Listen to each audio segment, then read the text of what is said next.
Welcome to our Gemara Shir. Very good. We are in Masechet Shabbos Daf Uf Mem Gimel Amud Beis. We just started Perek Chovis last time. This year's Leilul Nishmas, my father Menachem ben Akiva, the Atzloch of Kol Klal Yisrael. Thank you so much for coming here this evening. Kol Kavod Shkoyach, and for the Atzloch Atzola of the hostages and everybody else who needs Yeshua. We learned in the Mishnah. What we're going to do now is basically quote one line from the Mishnah and then skip to the Gemara that discusses that one line. The topic today is schita in peros. Lischot, to squeeze, get the juice out of the fruit, is an isser, sometimes doraisa, sometimes derabanan, depends on the type of fruit. That's another discussion. Conceptually, it's an isser doraisa. Toichet is the type of mefarek, told of dash. When you get something out of its place where it grew, juice out of its place of growth, for example, you squeeze the wine, the grape juice out of the grapes where it was concealed inside and you squeeze it out. That is dash. Dash, mefarek, that's a story. Says the Mishnah in the third line of the Mishnah, Ein socht in a saper sloitzi men mashkin. One is not allowed to squeeze out the fruit in order to get the drinks, the liquids out of them. Oh, that's the name of the game. Which means the chiddush is, let's say you have fruit on your kitchen counter. The fruit's just there. It's a bowl of fruit. They're so ripe. They're so so lush, so ripe, so juicy that the juice begins to leak out by itself, starts to flow out. And you want to have some. You want to drink some of the juice. It's mamish yummy juice. So that's not allowed. Why isn't it allowed? So Tannaim said, and I wrote it down in the chart. You have the chart? Yeah. So what's the reason? Because Rashi says, because there's a chashash gzera shema ischot lechatchila. Yeah, you see? Gzera shema ischot lechatchila. Yeah, there's a chashash gzera. If you come to drink from the juice that was naturally flowing by itself from the fruit, next Shabbos or this Shabbos, you'll come to other fruit and you'll squeeze them. You'll get a liking of it. You'll get used to it, and you'll come to squeeze the fruit itself. That's a typical Gzera D'Rabbanan. Don't get the benefit of an Isser, even though the Isser happened by itself. I didn't do anything wrong. I didn't even ask a guy to do it. It happens from a Kodesh Baruch Hu. But the Maisa, I may get to like it too much and may come to squeeze myself. I'm going to forget myself. That's what's also here. Why did I put the fruit over there by the kitchen counter? Why did I bring the fruit home? Who cares? There's fruit. The fruit is leaking out juice. The juice is awesome. Rabbi Yehuda no. Says Rabbi Yehuda. Rabbi Yehuda is partially disagreeing with Tannaim. Rabbi Yehuda im le'oichlin hayotzen men muto, im le'mashkin hayotzen men osu, which means, says Rabbi Yehuda, depends. I sometimes make the gzera, sometimes I don't. If the reason as Rashi says, you mechunosin, if you collected those fruit from the field, maybe from the supermarket, you brought those field home where? Why? If it's in order to oichlin, you want to use them as food. I don't give examples because each fruit I mentioned will be discussed. That fruit you want to use for food. You meant to eat it, regular fruit. Then we're not concerned that if the juice is leaking out, you'll come to squeeze those very fruit. Why? Because those fruit you meant for eating, not for squeezing. You're not going to come to squeeze them. It's against your will. What about other fruit next week? No, it's not choshesh. If I have those for bananas, nobody squeezes bananas. Last time I checked, banana is so ripe, a bit of this honey is sucked out. We can, lick some and have some because you're not going to squeeze the bananas because for sure bananas are there not for squeezing. Right? However, says Rabbi Yehuda, I do agree with Chachamim, with Tannaim, says Rabbi Yehuda, that if the reason the pears are there is for what? Is for juice. I brought them home in order to make juice out of this fruit, and they start leaking. I may get so excited because I really want these fruit for drinking, for squeezing. And now I am enjoying the fruit juice that flowed by itself. I may come to squeeze them because they're meant to be squeezed in general. They're here in my house for squeezing purposes. I'm making juice. I'm a juice maker.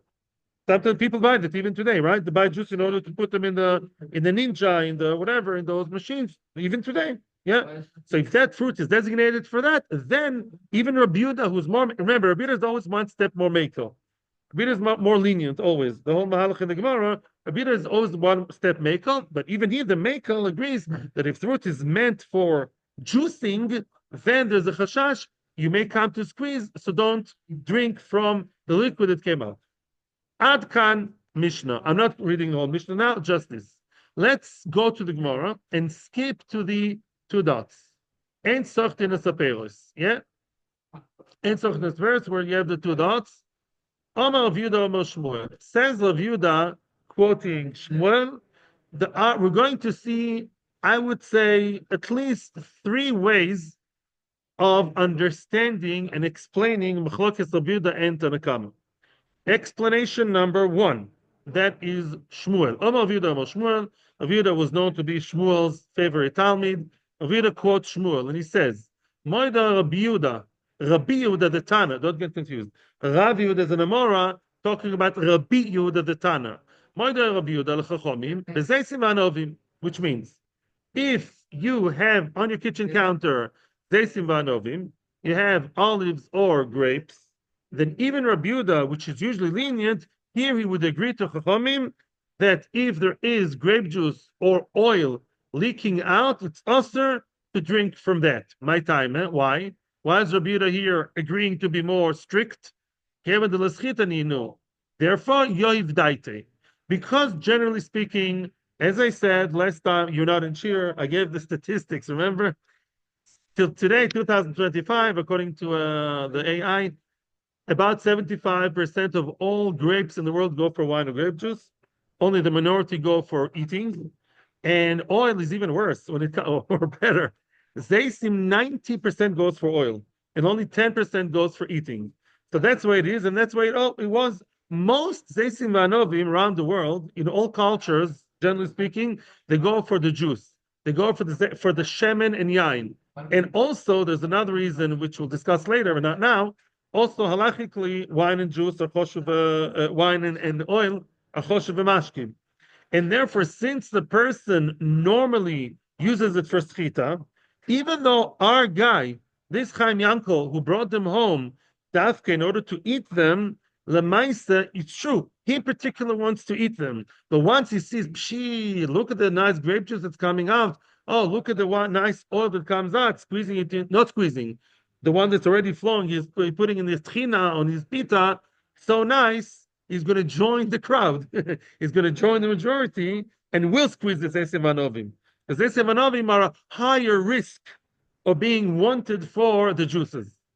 So even Rabbi Yehuda agrees, Zeisim Vanovim don't touch the liquids that came out. Yeah?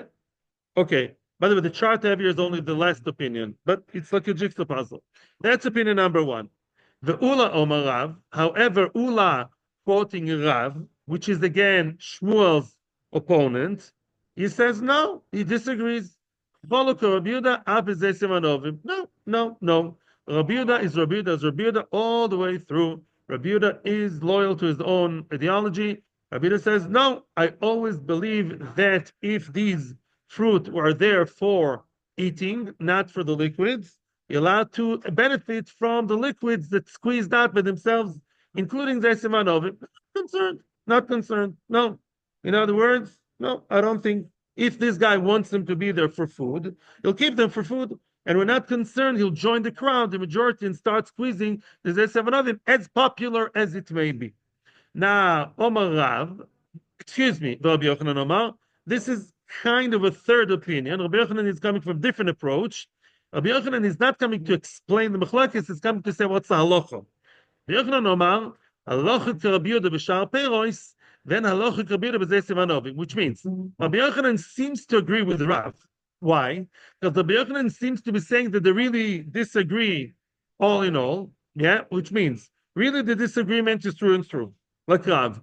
Rabbi Yehuda says always okay, and Chachamim say always not okay. Rabbi Yochanan, I'm not interfering in their machlokes, but I'm paskening. So I'm paskening makes sense to me, like Rabbi Yehuda b'shar peiros. makes sense to me as the posek and the mora from Eretz Yisrael, most choshev v'amer b'Eretz Yisrael b'Yochanan. I'm giving psak that Rabbi Yehuda is right. B'shar peiros. Why? Fruits that are not usually meant for squeezing, a papaya, a guava, they're usually not meant. Most of them are not for squeezing juices, right? And therefore, there I agree with Rabbi Yehuda. You can be lenient. There's no chashash will make him to do anything stupid. Masha'enken, when it comes to Zesim V'Anovim, Allah Chazak Tanakama, Zesim V'Anovim are high risk of juicing, of squeezing. Everybody likes to do it. You know, they're under attack of the juicers. And therefore, there I agree with Chachamim Utanakama, Zesim V'Anovim, even if you meant for eating for food, but if the juice started flowing, don't touch. Very nice. Now comes the final story. Here we're going to see, what do you mean final? We're going to see now what's brought down La Halacha and what's brought down in the chart. Omar Rabba, Omar Yehuda, Omar Shmuel. Remember, Omar Rabba, Omar Yehuda, Omar Shmuel. We're going back to the first opinion. Out of the three opinions we saw, it's the first one. And it's a development of what Shmuel said before. Okay, as we said before, Rabbi Yehuda agrees to Chachamim. Listen, Chachamim. Zesim V'Anovim agree. Zesim V'Anovim, it's so risky, so likely, so that what a person may come to squeeze the wine and the oil, even though he himself didn't mean for wine and oil, but once it starts flowing, he'll change his mind. Then Rabbi Yehuda agrees to Chachamim that it's also to benefit from the juices of Zesim V'Anovim, red alert, yeah? And, here comes the new addition. Ooh, that's big news. That's big news that we didn't see before. Chachamim, the strict ones, are bending to Rabbi Yehuda, becoming lenient in sharp arrows. Let's imagine a papaya, guava, I don't know, pears that are not meant for squeezing. At the moment we think, don't look at the chart. At the moment we think, that really all fruit except for Zesim V'Anovim are not popular for squeezing. Any other fruit, name the fruit, it's not Zesim V'Anovim, and because there it's really not so likely I'm going to come to squeeze it, and therefore Chachamim agreed to Rabbi Yehuda that if I brought the apples home, people do apple juice, right? We can make apple juice. If I brought the apples home, but my apples are not meant for squeezing, they're meant for eating, no problem. If it starts squeezing by itself, it can drink. The obvious question is, that sounds so idyllic. Rabbi Yehuda agrees to them, Zesim V'Anovim. They agree to him and everything else. So where's the machlokes? The Mishnah sounded confrontational, right? The Mishnah says, Rabbi Yehuda, what does it say when I'm teaching you a rule, which I think you know already? When it says the name of the Tana before the statement, it's a machlokes. If it says Omar Rav Yehuda, it's a quite nice, calm statement. Omar Rav Yehuda. Rabbi Yehuda woke up in the morning and said something. But if it says Rabbi Yehuda, if Chachamim say X, and then it says Rabbi Yehuda, the name of the Tana, before the statement, coming to disagree. If Rabbi Shlomo Zalman says so and so, but Rabbi Yosef says that, obviously it's a waging war. Yeah? So the Mishnah does sound like a disagreement. And you make it sound so nice, Shmuel, that everyone is agreeing to each other. And that brings Rabbi Yirmiyah to ask the obvious question. Excuse me, so what are they arguing about? Yeah? Everyone agrees Zesim V'Anovim is horrible, terrible, nairo. Other fruit, anything except for Zesim V'Anovim is amazing. So what are they arguing about? Omar Le, interesting answer. He told him, L'chi tishkach. I saw the Ran, I saw a few Rishonim here. I think the Ran L'chi tishkach means you'll eventually find enough kamina. He's not giving a direct answer. He says, you should work hard and find enough kamina. I don't know why he's saying it to him. Maybe because the kicked out Rabbi Yirmiyah out of his medrash. Rabbi Yirmiyah was the one who always asked the very Yekisha questions throughout the whole of Shas. In the second parak of Baba Basra, Rabbi Yirmiyah asked a very specific, like a millimeter kind of question, very nitpicking, about the 2 feet of a cheek, one here. They kicked him out of yeshiva. No, seriously, Gemara says that. And also at the end of Bava Metzia, Rabbi Yirmiyah is asking like very not nikrichas from the bad way, very precise location kind of questions. So maybe that's why he's getting that answer. I don't know. Now comes the answer. Omar of Nachman bar Yitzchak, Vistabre betutim v'rimonim pligi. Bingo. Tutim v'rimonim, English, strawberry and pomegranate. Those things are somewhere in between. Tutim v'rimoinim, some people use them for drink and some don't. Yeah? Meaning, there are three categories. You are now welcome to look at the chart if you feel like it. If you don't have to. But basically, there are three categories.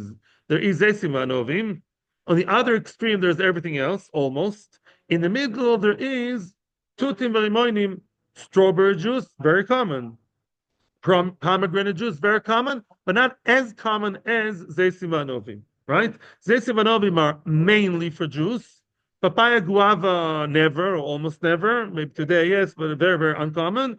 And then you have something like tutim verminim, which back then we're going to see in the future, the rich people would squeeze the juice. Yeah, if you're a rich guy, fancy guy, yeah, like Bey Menashe, they were a rich family, they would use tutim verminim.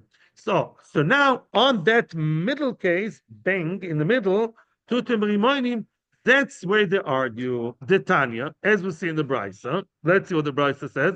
The Brisa does not give us the full picture, but we're going to get there. The Tanya, it says in the Brisa, Zeisim shemoshach men shemen. Moshach, don't get confused. Moshach means by itself, says Rashi. Zeisim, that the oil was naturally squeezed out from by itself. HaKadosh Baruch Hu did it, yeah? It got very ripe, very good, and poof, it, popped out and the oil started leaking. Same thing with the grapes and the wine. Now, the Echnisan, according to Rashi, is backtracking retroactively. Why were the Zeisim Vanovim originally there? Why do you have Bechlal on the kitchen counter? Why do you have them at home? What did you bring them here for? Echnisan, originally before they squeezed it naturally, before they started flowing, what are they doing in your house? Mister, what's your purpose or what's the reason? Echnisan bein la'oichel bein la'mashkin. I don't care. Either food or mashkin, even food. Even if his idea was to eat the zeisim and eat the anovim, ayoitzemen also. Everyone agrees, including Rabbi Yehuda. Zeisim anovim are such a high risk of being squeezed. Everyone likes to squeezy them. Yain v'shemen, most choshev v'mashkim. Even if your kavanah for this bunch of fruit was for eating, we don't care. If it started squeezing out, you're back to the risk of you may squeeze them yourself. So don't drink the liquid that came out. That's the worst case scenario.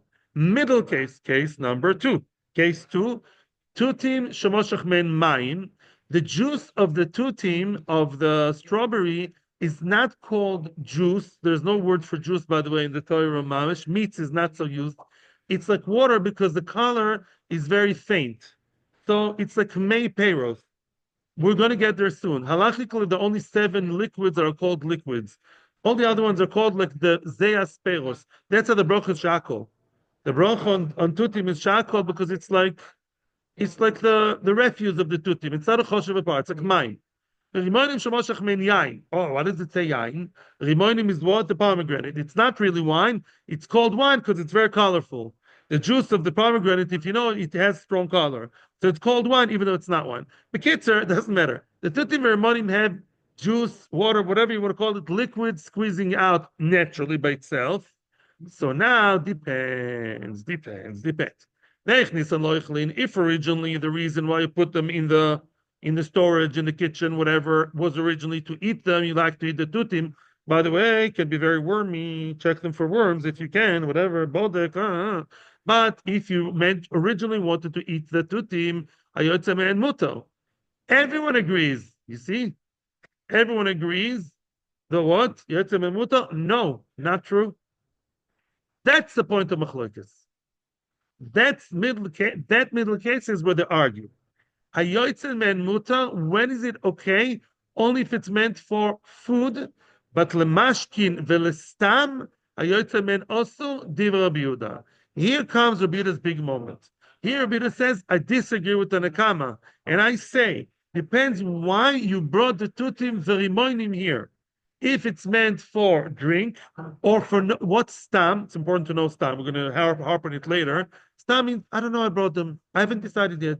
I saw some nice strawberries, I was driving by, away from the mikveh, looks like that. Well, eat them, drink them, dance around with them, make a crown for my Tu B'Shvat party. I don't know.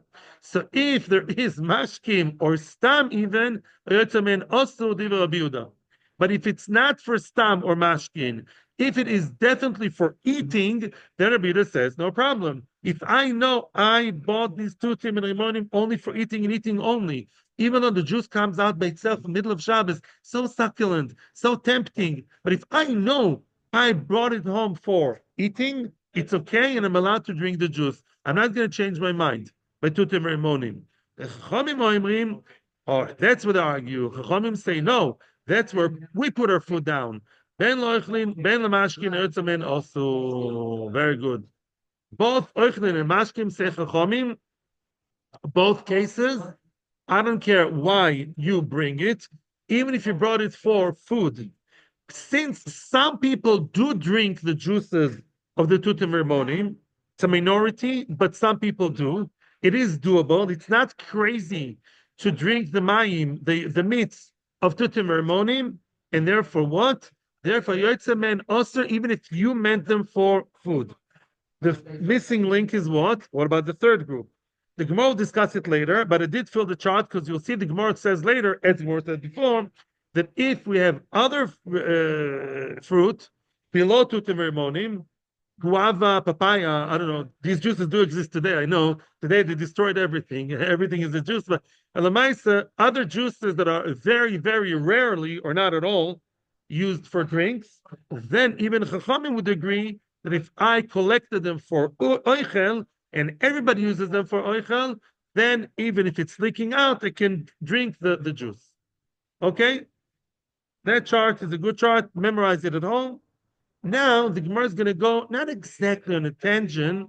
The Gemara now, I would clearly divide this shir to two parts. We're done now the first part of the shir. The second part of the shir, in the 10 or more minutes that we have, we're going to go on a little, not a tangent, we're going to touch on a whole different subject, and then we'll see how everything merges together. The Gemara, the Gemara asks the following question. Stam. Also, if you remember, I mean, it was just a minute ago, we said, according to Rabbi Yehuda, in the case of tutim v'imonim, if you keep them, you brought them, you store them for juice, you want to juice those tutim v'imonim, even he agrees that it's osur, the juice, that came by itself. But stam is the same. I don't know to locate stam, if you'd ask me, right? What does stam mean? I don't know. I brought the tutim because they're nice, because my wife will be happy. I don't know. I don't know. Tutim, shmutim. You know, in Hebrew they say, chaim tutim. You know what it means? Life is good. When you want to say about something that's good, you say chaim tutim. The life is, like in English, you say peaches and cream. You want to say not everything is peaches and cream? So in Hebrew, you say lo kol tutim, or yes, kol tutim. I brought them because they're nice. Will it make drink, juice, eat them? Ask your kids. They would know. Yeah, all your kids for sure know. So now they'll be impressed with how cool you are, how slangy you are in Hebrew. So now tell them it's me. So I'm promoting myself. Basically, the Gemara is asking the question: how is it so simple to Rabbi Yehuda that in case of stam nishtay nishtaher, why does Rabbi Yehuda clearly telling me that it's osur? Right? He connects it to the group. He alleges it to the group of what? Of the osur, of the ones that have kavanah for drinking, for juicing. And now the Gemara challenge that. I'm just warning you, many times, as I told my talmidim in yeshiva, we see sometimes long mishnayos, long brises, and only the end of the brisa that's quoted, we see the question. So now, don't turn off completely, but put to sleep right now a little bit, put a little bit of dormant mode, the whole story of tutim and rimonim squeezing. We're now entering a different area in halacha, and eventually, probably tomorrow at the beginning of shir, we'll see how everything connects. The area in halacha we're going. I'm sorry. The area in halacha we're going to discuss today is machshirin. We're going to quote actually the very, very last Mishnah in Maseches Machshirin. Machshirin, I'm going to give a little bit of an introduction about that. I'm sure you know a lot of it, and it's always good to recap and refresh. And the story is like this: just 2 weeks ago, we read in the parsha that if water, it says water, and then it says mashke.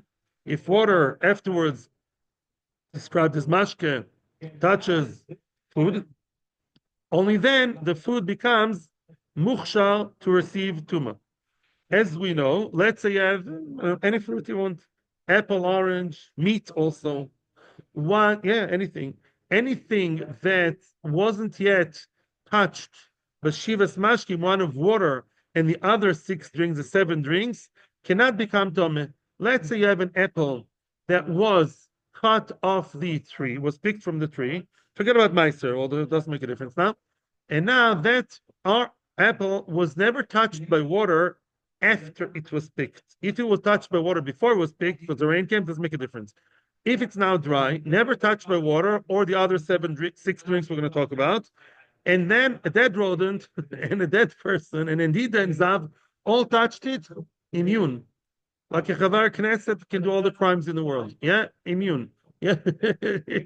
In other words, there is no why. Why? The Torah says only when Shiva Mashkim, one of the 7 important liquids, touched it, only then it becomes Tomeh. We all know that, but there are like gazillion and a half details about it. How do we know that these 7 mashkim are the 7 mashkim? If I read the Torah like a little child, or Chalila like a karoi, it says Maim and mashkim. So the Gemara says in Nida, and also in the Masheches Machshirin at the end, anything that Torah or Tanakh calls mashke or yishte, the words drink or mashke, liquid, if the Torah calls it that way, or the Navi, it's called mashke. So therefore, yain, dam, shemen, chalav, tal, dvash, yeah, and yad shachat, dam, and mine, yeah, and water, not just water. If they touch the food becomes that doesn't become tomeh, becomes susceptible to receive tumah later on. One thing not everybody knows, also, as I told you before about tutum morning, only these 7 drinks are called drinks to become tomeh. You know that, and make tumah. In other words, orange juice and apple juice, maybe midrabanan it's different, I'm not sure, but midoraisa does not receive a gift tuma. Yes, not everyone knows that. I'm certain about that. I don't know the rabbanon stories, mixtures, but mikradin, all these 7 drinks are called drinks. The other ones are not called a drink, not called a liquid. Orange juice is called like the sweat of the orange. They are spares. The Gemara calls it in brachos. 7 names in English and water and whatever.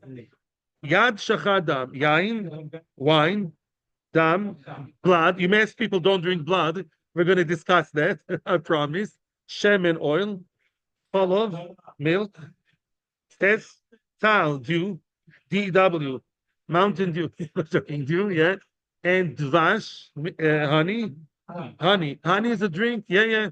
It's called a drink, yeah, even though it's quite dense. It's right. And mine, of course, the king. Any type of milk, like from a goat. Ooh. There's a big sugya. We're only going to open a little bit of it. What kind of blood? What kind of milk is going to be the discussion now? And I'll surprise you by saying that tears are also called mine. Let's say somebody was crying over the it didn't come out nice, the harvest. I don't know. He cried over the pear. Yeah, now the tears are called mine because it says the shkemud mois sholish. It all goes with psukim. You may ask you a question before me. It's a good question. We're going to discuss it now. Well, last time I checked, it says like many times in the Torah that drinking blood is not recommended, right? It's not accepted in the Haredi Tzibur. In other words, it's an issur is to drink blood. So why is blood called mashke? Good question. Because it says in the Torah, Mr. Bilam, he gave us a bracha. He's a goy, but he gave us a bracha. The last words of one of his brachas is Dam Chalali Mishte. He gave a bracha to Moshe Rabbeinu that he'll drink the blood of the dead bodies. He meant that Moshe Rabbeinu will kill the kings of Midian, and so it was. So the Maisa, because the Torah speaks about Dam Chalali Mishte, there are, Dam is mentioned in the Torah in relation to drinking, although definitely you shouldn't don't write at home. But Dam of human beings is metame, and I'm metame. Machshir is the word. Well, blood of animals is not. There will be a discussion. Actually, we're now going to examine out of all the 7 liquids, 2 liquids will be examined now more closely. Now we're going to take the microscope. Now we just had the nice tour. The microscope is now on milk and blood. What kind of milk and what kind of blood have the kind of chashivus, the importance to be in the club of the 7 important mashkim. So let's start. We don't have much time, but let's start as much as we can. Now comes the Mishnah. Please don't try to connect it yet or a sugya.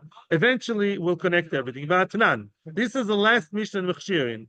Chalava isha. Oh, there you are. You're asking about animal milk. The answer is definitely. You're going to see it now. Chalava isha. A woman's milk. A nursing mother, young mother, nursing her children, right? Metame lerotzon v'shelo lerotzon. Oops, I forgot one more important thing in the introduction, which I'm sure you've seen before in your learning. We see it all, whatever, in Eila Metzias and many other places.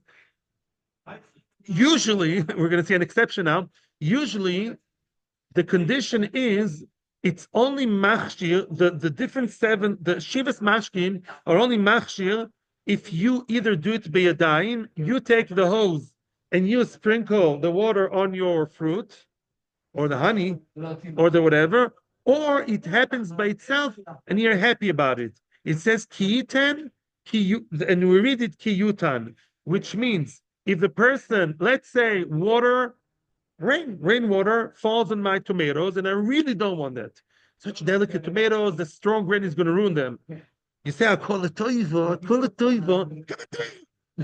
really, yeah, but really, you're really unhappy that the rainwater fell on your tomatoes. That's not machshir them lekabel tuma.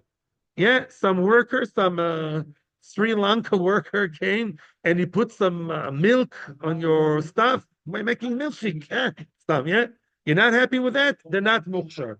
Normally, maybe milk is not a good example, but normally speaking, by most mashkim, it's only machshir if it's with your das. You want it. The Rishonim in the Chumash explain why. They say that oichlim are only metame when they're closer to human consumption. And most oichlim, you use water to wash them or something else to deal with them before you eat them. And that's why the Torah said only once it's closer to human consumption, only then it has the elevated level of Mekabel Tumah. So a few more for the Chumash will prepare this year. Very nice. I think actually we should finish here. So we're very ready for tomorrow. Thank you for flexibility. Sorry for so tomorrow, B'ezras Hashem, same time, same place, normal, hopefully. And tomorrow we're I think we're ready tomorrow to start bang with no introductions tomorrow. We're going to start. So we're going to discuss what kind of milk, woman's milk, a young mother feeding her children, and the milk came out. Is that metame? Is that machshir or not? Good question. Shkoyach, thank you very, very much. Rabbi Chashuvim, Atzloch Uvrocha. Thank you so much. Shkoyach. Bye-bye.